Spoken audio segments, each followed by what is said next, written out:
안녕하세요. 은하숲 채널 PD입니다. 벌써 저희가 은하숲 채널을 시작한 지 반년이 넘었고 30개에 가까운 영상이 업로드되었습니다. 오늘은 그동안 채널을 운영하면서 저희 채널을 구독해주시고 영상을 좋아해주시고 관심을 주고 계신 시청자 여러분께 보답하고자 주변에서 자주 했던 질문에 대한 답변이나 저희가 어떤 생각을 하면서 채널을 운영하고 있는지 간단하게 알려드릴 수 있는 영상을 준비해 보았습니다. 첫 번째 질문이 되는데, 우리가 어쩌다 유튜브를 시작하게 되었는지, 요것도 주변에서 궁금해하는 것 같은데, 요거에 대한 얘기를 우리 간단하게 해볼 수 있을까 지금? 진짜 어쩌다 유튜브인데 그동안 쑥공부를 하면서 엄청나게 전국을 돌아다니고 산으로 들로 바닷가로 다니면서 나무도 보고 풀도 보고 꽃도 보고 열매도 보고 사진을 엄청나게 찍고 거기에 대한 얘기도 알아보고 하다 보니까 그냥 혼자만 알고 있기가 너무 아까운 거야. 그래서 이거를 같이 다니는 선생들한테 공부하면서 서로 이런 얽힌 얘기도 하고 재미있는 스토리 이런 얘기도 하고 지명 그쪽 지역에 대한 얘기도 하고 하는데 그게 한순간에 일시적인 그때만 다들 공감을 하고 잊혀진다 이거지. 어떤 기록도 안 되고 기록은 물론 이제 따로 밴드나 그런 카톡방에 기록은 하고 있지만 많은 사람을 대상으로 해서 이렇게 공유를 할 수 있는 장이 없었다 이거지. 근데 사실 유튜브는 내가 예전에도 시작해보자라는 얘기를 했었잖아. 그렇지. 그게 이제 완전히 그 불을 지른 거지. 거기서 생각은 하고 있었지만은 주저 하고 아직은 설마 내가 이 정도까지 할 수 있을까 하는데 우리 PD가 강하게 드라이브를 걸어가지고 아주 할 수 있다 그런 용기를 줘서 그래 해보자 그러면 하게 된 거지. 그러면 이 두 번째 질문, 채널명이 은하숲인 이유는? 사실 이 질문은 주변에서도 많이 받았다고 그러더라고. 그렇지. 근데 채널명을 왜 은하수로 안 하고? 그치, 왜냐면 우리가 영상 그 식물 소개 컨텐츠를 할 때는 항상 그 은하수입니다 이렇게 시작을 하는데 채널명은 은하숲이니까. 근데 요 질문에 대해서는 이제 자연명이라는 거를 좀 먼저 말씀을 드리면 좋겠지? 그렇지. 보통 우리나라에서 숲에서 활동하는 선생님들은 자연명을 갖고 있는데 자연명 생물도 있고 생물도 있고 우리 같은 경우에는 내가 자연명이 은하수인데 어떤 선생님은 메아리도 있고 딴 것도 있고 그다음에 나무, 동백, 쪽동백 또 곤충 이름으로다가 하늘소 또는 반딧불이 또 달팽이 이렇게 짓는 그런 분들도 있지. 그래서 그런 거는 자기가 좋아하고 자기를 나타내고 그러기 위해서 자연명을 정해서 활동을 하는 것 같아.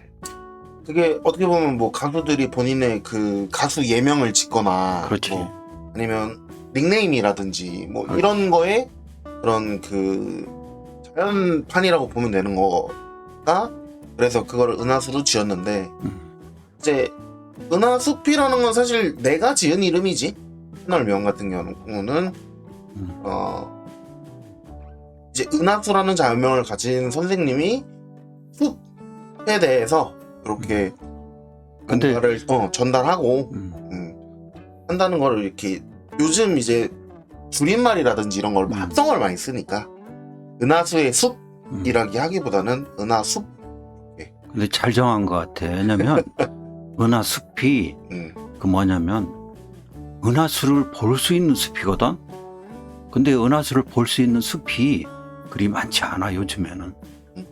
은하수를 보려면 일단은 날씨가 맑아야 되고 그렇지. 대기 공기가 깨끗해야 되고, 그다음에 숲 같은 경우에는 조용하고 깜깜하니까 응. 속에 들어가면 그 넓은 바위나 거기에 있는 어떤 언덕 같은데 그런 데 올라가면 정말로 은하수를 잘 볼 수가 있거든. 밤하늘의 은하수를. 그래서 어떻게 따져보면은 은하숲이라고 아주 잘 정한 것 같아. 그런데도 좀 사람들이 아무래도 우리 그 시청자분들이 좀그 막 어린 친구들보다는 그래도 좀 합성어나 은어 이런 거에 좀 익숙하지 않다 보니까 물어보시는 것 같지. 잘 지었습니다. 그리고 이제 뭐 많이들 아시겠지만 해설가와 한림치유 지도사 맞지? 이 두 개의 타이틀을 가지고 있잖아. 그렇지. 그래서 이게 대충 간단하게 요거에 대한 특집 영상은 또 따로 찍을 수 있으니까 간단하게 이게 어떤 건지를 좀 설명해주면 좋을 것 같아. 둘 다 한림청장이 발급한 자격증인데 일단 취득하기가 아주 어려워요. 연수 과정도 길고 시험도 있고. 그런데 숲 해설가는 말 그대로 숲에서 활동하는 그 해설가인데, 그럼 숲이란 무엇인가? 숲에는 어떤 것들이 있는가? 그러면 숲에는 우리 사람뿐만 아니라 생동물, 조류들, 또 곤충, 또 미생물들, 중요한 풀과 나무들, 이러한 다양한 생물들이 숲에서 있는데, 이 생물들에 대한 이야기, 거기에 대한 해설, 그런 것들을 우리 국민들한테 전달해 주는 거지. 근데 어디서 하느냐? 이 나라에 자연휴양림, 숲길, 수목원 이런 것들이 많아. 그래서 거기에서 활동하는 공식적으로 활동하는 사람들이 있고, 그다음에 자유롭게 또 활동하는 사람들도 있고. 근데 한림청장의 자격증을 받은 사람만 공식적으로 활동을 할 수가 있다. 공식이든 비공식이든. 근데 아무튼 점점 좀 힐링이 많이 필요해지는 시대가 그렇지. 오고 있잖아. 그렇지. 그렇기 때문에 이쪽 방면에 대해서 좀 더 수요가 많아질 것이고, 또 사람들에게도 좀 많이 필요해질 것이라고 좀 보는 것도 있겠네. 그렇지. 우리나라가 지금 현재 인구 구조가 이 노령 인구가 점점 많아지면서 그렇지. 한림 복지 이쪽으로 정부가 상당한 예산과 인력과 그런 노력을 기울이고 있기 때문에 앞으로도 계속 수요가 많지 않을까 이렇게 생각이 드는데, 근데 정책적으로 뒷받침이 완벽하게 지금 되지 않는 점이 그게 제일 아쉽죠. 근데 뭐 사실 이쪽 직업이 그렇게 전통적인 직업은 아니고 사실 생긴 지 그렇게 오래 안 된 직업으로 분류를 할 수 있잖아. 그렇지. 그리고 이쪽 시장이 아직 우리나라에서 커지지 않았고 그러다 보니까 더 미흡한 게 있을 수밖에 없는 그런 상황인 거고, 그게 또 아쉬울 수밖에 없는 그런 상황인 거겠네. 그러니까 숲 해설가로 물론 전문 직업을 할 수가 있지만은 봉사 정신이 없으면 이런 숲 해설가나 한림치유지도사 활동은 할 수가 없다. 우리나라에 이 숲 해설가, 한림치유지도사 이런 자격증을 뭐라고 하냐면은 국가에서 지금 인정한 산림교육 전문가라고 그러는데, 그 산림교육 전문가에는 숲 해설가, 또 유치원 대상으로 하는 유아숲 지도사, 그다음에 숲길 등산 지도사, 한림치유 지도사, 산림 레포츠 지도사, 이렇게 5종이 현재 있어요. 그래도 계속 어쨌든 요런 쪽에 대해서 관심을 가지고 있는 상황이라는 거지. 그렇지. 이쪽에 국민의 복지를 위해서 법령과 이런 기반 이런 시설 이런 거를 계속 확충을 해나가고 있는 거지. 그러면 이제 뭐 궁금한 사람도 있고 궁금하지 않은 사람도 있을 수 있는데 주로 어떤 식으로 촬영지를 정하게 되는지. 일단은 내가 아는 곳을 가본 곳을 가야지 자신 있게 소개를 해줄 수 있다. 처음에는 근교에서부터 시작해서 점점 멀리까지 점점 우리의 활동 범위를 넓혀가고 있는 거지. 그러면 이렇게 우리가 되게 다양한 장소에서 지금까지 촬영을 했고 벌써 10번이 넘는 촬영을 다녀왔는데 사실 요런 부분에 대해서 궁금해할 수 있는 부분도 많다고 생각을 해. 왜 어떤 장소는 우리가 여기가 어디에 왔어요 이렇게 공개를 하는데 왜 어떤 장소는 되게 뭉뚱그려서 그냥 뭐 강원도 북부에 왔어요 아니면 경기 북부에 왔어요 이렇게 그렇지. 하고 많은지 요런 게 또 궁금할 수 있을 것 같은데 요거는 사실 어떤 이유 때문에 공개를 하지 않는지. 그게 아주 잘 알려져 있는 휴양림이나 아주 잘 알려져 있는 국립공원 같은 경우에는 완전히 공개되었기 때문에 장소가 그리고 그 장소에서의 등산로나 탐방로가 완전히 공개되어 있으니까 그거는 여기가 어디다라고 이렇게 얘기를 할 수 있지만 그치 또 관리도 그만큼 잘 인력이 되어 관리에 인력이 많이 충원되어 있기 때문에. 그렇지. 그렇지만 그렇게 국립공원이나 도립공원이나 휴양림으로 지정되어 있지 않은 그런 산들은 여기가 어디고 여기가 어느 산에 어떤 계곡이고 하면서 우리가 귀한 나무나 풀들을 소개를 하면 잘못하면 그게 훼손될 수 있는 그런 염려가 있다. 그치 보통은 그런 일은 잘 없겠지만 그렇지. 혹시나 하는 그런 우려와 정말 뭐 그럴 수 있기 때문에. 그렇지. 그래서 이 부분은 사실 되게 주의하고 편집을 하면서도 되게 조심하는 부분이고 너무 특정되는 그런 뭐 표지판이라든지 이런 거는 좀 안 넣으려고 하는 편이고. 그렇지. 그래서 이번에 새로 시작한 콘텐츠의 숙부자 여행기 같은 경우에는 완전히 알려진 장소만 사실 이런 식으로 공개를 하고 콘텐츠도 제작을 하려고 하고 있고. 그렇지.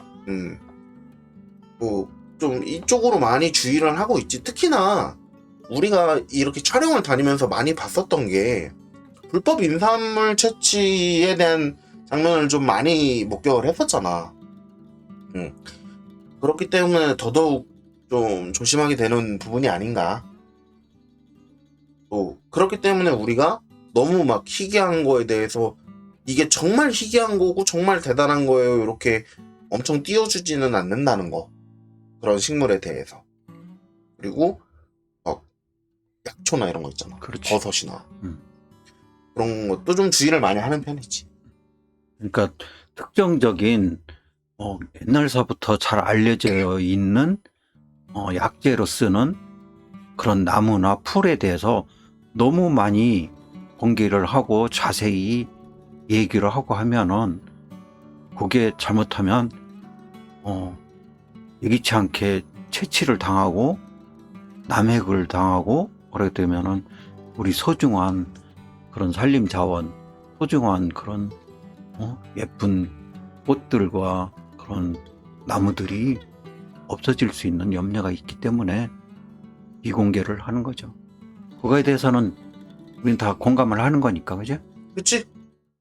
그리고 뭐 이거는 요즘 좀 이슈가 되고 생긴 것 같은데 좀 가끔씩 업로드 주기가 일정하지 못한 이유랑 뭐 영상을 통해 전달하고 싶은 메시지가 있을 거라고 생각하는데 업로드 주기가 일정하지 못한 이유는 아무래도 둘 다 개인의 활동이 그렇지. 아무래도 이 있고, 물론 어지간하면 정말 업로드 일자를 지키고 정확하게 업로드를 하고 싶고 그렇게 하려고 하는데, 또 가장 큰 이슈가 이런 자연 관련된 컨텐츠를 하다 보면 날씨 이슈를 빼놓을 수가 없어. 아무래도 우리 그때 설악산 때도 그랬고, 그렇지. 불태산으로 옮겼을 때도 그렇고, 정말 비가 너무 많이 온다던가, 아니면 우천시 취소 특집으로 했었던 독초 특집 때도 그랬고, 그때는 뭐 우리나라에 정말 큰 태풍이 왔었으니까. 할 수가 없었으니까. 그치, 정말 위험한 상황이 될 수 있기 때문에 촬영에는 또 안전을 가장 항상 우선으로 하면서 촬영을 하고 있고, 무리하게 뭐 절벽에 있는 꽃이라든지 이런 거는 안 찍도록 하고 있는 편이고, 그러다 보니까 좀 이런 이슈가 발생하는 것 같고, 또 영상을 통해 전달하고 싶은 메시지 같은 경우에는 여기에 제일 중시하는 얘기인데, 정말 우리나라가 정말 아름다운 나라야. 사계절 아름다운 그 사계절에 우리나라의 산과 들, 그 숲속을 다니면서 우리 땅에 식물을 보고 얽힌 이야기도 하고 하면서 몸과 마음을 정말 힐링하는, 함께 같이 그렇지. 보는 사람들도 같이 걷는 것 같고 같이 꽃을 보는 것 같이 그런 프로그램을 만들고자 하는 거지. 아무래도 영상을 보면서 우리는 갔다 왔으니 시청자들은 그냥 봐라 이런 느낌보다는 같이 움직이는 좀 그런 느낌을 주고 싶은 거고, 근데 아무래도 기존에 우리 컨텐츠 같은 경우에는 보면 좀 어떻게 보면 우리가 같이 움직인다라는 그런 느낌을 주기에는 좀 쉽지 않은 성격을 가진 콘텐츠들이 초반에 좀 있었단 말이지. 그래서 이게 아무래도 이렇게 식물을 보고 요 식물에 대한 소개도 좀 들어가고 거기에 대한 스토리도 좀 들어가는 거다 보니까, 그러면 우리끼리의 스토리도 좀 만들어 보자. 그래서 이 단순히 식물의 스토리가 아니라 이 식물을 보기 위한 우리의 서사라든지 그렇게 움직이면서 이 식물을 정말 보고 싶어하는 때 드디어 봤다라든지, 아니면 이거는 봄에 봤었던 건데 이제 열매가 맺힌 걸 이제 본다 라든지, 그런 식으로 함께 무언가를 한다는 그런 느낌, 그런 걸 많이 주고 싶어서 오히려 그것 때문에 대본 쓰는 게 또 되게 어렵지. 한 식물을 소개해드려도 봄, 여름, 가을 이렇게 쭉 이어져서 가는 거를 이제 전제로 쭉 하고 있으니까. 근데 그러면서 우리가 어느 정도 촬영이나 이런 거 익숙해지고 영상 제작이 익숙해지면서 시작된 게 요거 여행기 콘텐츠. 투자 여행기. 이게 조금 이제 기존의 취지에 조금 더 맞는, 정말 같이 움직이는 것 같고, 정말 그날의 일정을 함께 하면서 그런 영상이 들어가고, 그 사이사이에도 정말 우리가 소개하고 싶은, 물론 현장에서 소개하기 때문에 좀 내용이 그렇게까지는 막 심오하거나 자세한 스토리가 다뤄지기는 힘들겠지만, 그런 컨텐츠도 이제 추가돼서 올라오고 있는. 그리고 이제 우리가 또 앞으로 하고 싶은 컨텐츠들도 있잖아. 지금은 이렇게 식물 소개 컨텐츠랑 이제 이렇게 우리 여행기, 날 촬영의 여행기가 이렇게 두 가지 컨텐츠가 올라가고 있는데, 앞으로는 좀 더 여러 가지 정말 강의 컨텐츠가 될 수도 있고, 아니면 정말 관찰 컨텐츠가 될 수도 있고, 사실 관찰이나 이런 거를 되게 많이 하고 또 따로 가르치는 학생들한테는 많이 보여주고 있는데, 우리가 그거를 시청자들한테는 잘 보여주지 않고 있잖아. 예를 들어 지금 집에 잔뜩 말려놓은 박주가리 열매라든지 그런 거가 될 수도 있고, 그래서 많이 그런 부분에 대해서 고민을 하고 있는 중이고, 또 숲에서 할 수 있는 놀이, 숲놀이, 그치. 그것도 상당히 중요하다고 생각해. 그냥 사람들이 그냥 숲을 가가지고 그냥 등산이나 뭐 이런 것처럼 그냥 쓱 들어갔다가 그냥 쑥 나오는 게 아니라 거기 들어가서 바람도 쐬고 햇빛도 쐬고 냄새도 맡고 소리도 곤충 소리도 듣고 거기서 또 놀고 즐기고 나와야지. 그래서 나는 이때 여기 음. 기억나지? 그러면 좋겠다 진짜. 여기가 나는 그때 여기가 정말 괜찮다고 생각했던 게 뭐냐면 여기에 맨발 걷기라든지 저렇게 조격할 수 있게 해놓는다든지 그런 부분이 돼 있었잖아. 물론 다른 게 많이 돼 있지는 않았지만 여기는 맨발 걷기로 유명한데요, 여기가. 근데 그런 것들이 사람들이 숲에 대한 체험을 그렇지. 그 경험을 많이 가져갈 수 있는 그런 부분이니까 아무래도 그래도 나는 여기가 되게 또 인상 깊었던 것 같아. 그리고 여름에는 정말 더워서 발이 막 덥고 뜨겁고 그런데 저기 조격할 수 있게 돼 있고 의외로 저 황토길을 걸으면 발바닥이 시원해. 뜨겁지가 않고. 그렇지 또 시원해. 그 여름 숲속의 그 흙길이 굉장히 시원해. 그래서 그런 정말 간단하게는 그런 거부터 시작해서 되게 여러 가지의 즐길 거리들도 많이 좀 늘어났으면 좋겠다. 그러면 가족 단위로 또 숲을 여행하고 체험할 때 더 즐겁게 할 수 있지 않을까.